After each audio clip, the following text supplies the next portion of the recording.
Gather round, my little ones. Let me tell you a heartwarming story about a beautiful prince who was turned into a bear. Once upon a time, there was a poor widow who lived in a small cottage.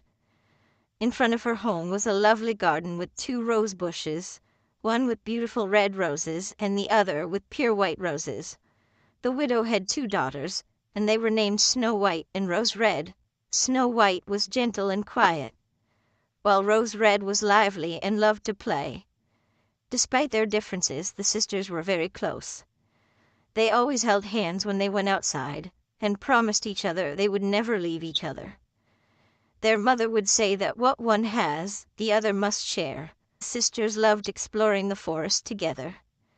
They picked berries and enjoyed playing with the friendly animals. The little hare would eat from their hands, and the deer would graze nearby. They felt safe in the forest, and when it got dark, they would sleep on a soft bed of moss until morning. One day, after spending a night in the woods, they woke up to find a kind child in a glowing white dress sitting nearby. He looked at them kindly but didn't say anything before he walked away. The girls realized they had been very close to a cliff, and knew the child must be an angel watching over them.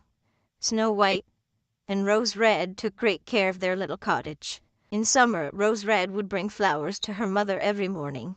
In winter, Snow White would light the fire and help with cooking. They often sat together by the warm hearth, listening to their mother read stories while a lamb rested nearby and a white dove perched above.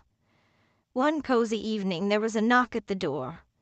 Rose Red opened it, hoping to find a traveler in need of shelter, but it was a bear. She screamed and jumped back, while Snow White hid behind her mother. But the bear said, "Don't be scared. I am cold and just want to warm myself by your fire." Their mother invited the bear inside, and soon the sisters were playing with him. They laughed and had fun, and the bear liked their company very much. Every evening the bear would come to visit and relax by the fire. As spring arrived, the bear told Snow White that he must leave for the summer to guard his treasures from some wicked dwarfs. Snow White felt sad about his departure, and while he was hurrying out the door, a piece of his fur got caught in the door. She thought she saw something shiny, like gold, beneath it. One day the girls went to gather firewood and spotted a dwarf with a long white beard caught in a tree trunk. He was jumping and very angry. "Help me, you silly girls," he shouted. They tried, but it was too tight. "Let me try," said Snow White, and she carefully cut off the end of the dwarf's beard with her scissors. He was free, but quickly grabbed his bag of gold and complained about the girls, saying, "Bad luck to you," and then he left in a huff.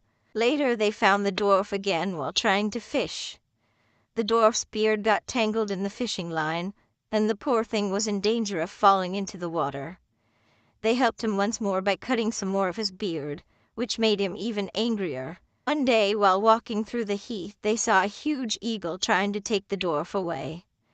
They pulled on him and saved him from the eagle. But the dwarf was not grateful. Instead, he cursed them.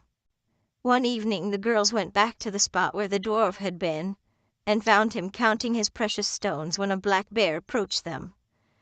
The dwarf cried out to the bear, "Please spare me. Eat these girls instead." But the bear didn't listen to him. He gave the dwarf a swat, and the nasty little dwarf was gone forever. Then the bear said, "Don't be afraid, Snow White and Rose Red. Wait for me." As he approached, his bear skin fell off, and he transformed into a handsome prince. "I am a prince who was under a spell by that wicked dwarf," he explained. "Now I am free." Snow White and the prince fell in love, while Rose Red married the prince's brother. They all lived happily with their mother, and took care of the 2 beautiful rose bushes that continued to bloom every year, with lovely red and white flowers. And they all lived happily ever after.